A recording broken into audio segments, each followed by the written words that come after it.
gira amahoro nshuti bakundwa, nshuti z'umusaraba, nongeye kubasuhuza hano kuri Byahishuwe TV. Nitwa Rora kubw'Imana Prophet, abagize umugisha wo kugira ngo tuganire ku ijambo ry'Imana rijyanye no gukora imirimo y'Imana mu gihe nk'iki, cyane yuko Imana si twebwe irinda isezerano, kuba tukiriho n'isezerano ry'Imana, ni umugambi w'Imana, kandi ikidushakaho ni ukugira umumaro mu gihe cyacu. Reka rero dusome Bibiliya twumve ikibivugaho. Murakoze. Kugira ngo dusome igitabo cy'ibyakozwe n'intumwa, igice cyaho cya 17 ku murongo waho wa 24. Bibiliya ivuze ngo iki?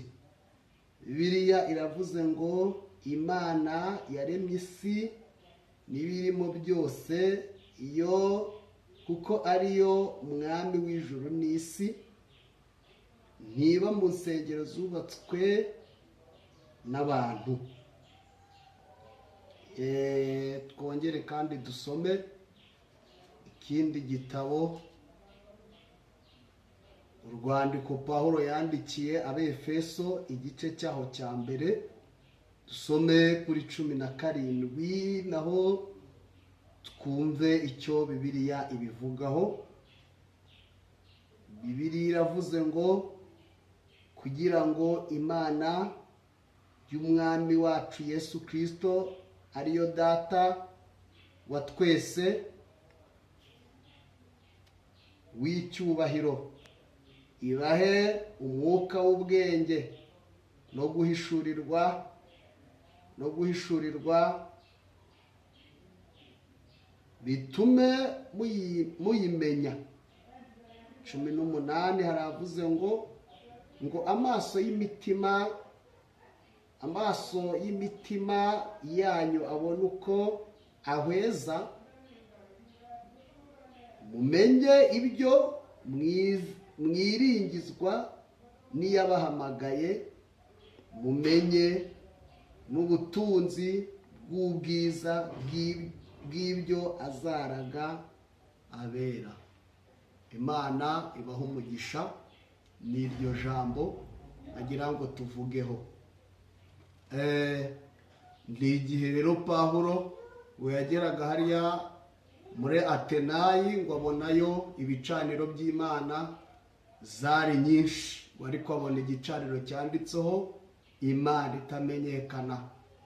Abagabo rero bari bahari, atangira kubabwira amateka y'iyo Mana, arababwira, arabasobanurira, arababwira ngo ni ukuri iyi Mana yo ntabwo abayisenga bayisengera mu nsengero zubatswe n'abantu, kuko atariho ituye, ahubwo iyi ngiyi yo ni ikorera mu mitima yanyu, niho itura, niho ijya igera ikumva ko inezerewe, itunganiwe cyane, kuko mu mitima yacu niho Imana iba, niho ikorera.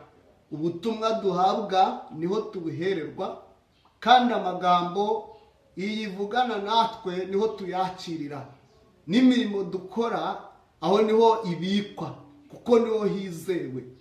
Aha rero ndakubwiza ukuri, ho ntihafunzwe, insengero zarafunzwe ndetse ibigo byinshi birafunga, ariko uyu munsi ndakubwira ko nta mpamvu ihari yo kwireguza. Igihe cyo gukora kirahari, gukorera Imana biri gukorwa. Ntabwo ari igihe cya konji, ni igihe dukwiriye kubyaza aya mahirwe icyayazanye. Kuba ukiriho ni amahirwe aturuka ku Mana, kuba utaricwa n'inzara ni amahirwe aturuka ku Mana. Ntabwo rero ari igihe cyo kuvuga amagambo menshi, ntabwo ari igihe cyo kwirirwa abantu banegura, ntabwo ari igihe cyo kwirirwa abantu bavuga ibiterekeranye. Ni igihe cyo kuba maso tugasenga, tukaba mu mbaraga, tugakomeza abatenebutswe, tugakomeza abafite intege nke, kandi tugafasha abakene, abo turushije ubushobozi tukabafasha. Ntabwo ari igihe cyo kurya twenyine ngo tudamarare, ni igihe cyo kugira ngo umuntu amenye ko Imana akorera iri mu mutima we, ikorera mu mutima we.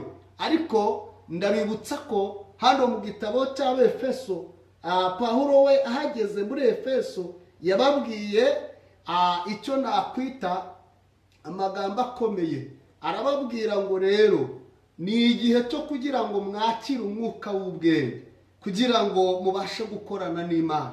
Ntabwo iki gihe ari igihe cyo gukorera mu kajagari no mu kavuyo, ni igihe cyo kugira ngo umuntu wese arebe icyo Imana yamusigarije, arebe icyo Imana yamuhamagariye, arebe icyo Imana imugambiriyeho, aba ari cyo ahangaho amaso, aba ari cyo ashyiramo imbaraga cyane. Uyu munsi ushoboye iki? Uyu munsi urabona wakorera Imana iki? Uyu munsi urabona iri kugushoboza gukora ibiki? Uyu munsi uri kumva ishyaka ufite ari irihe?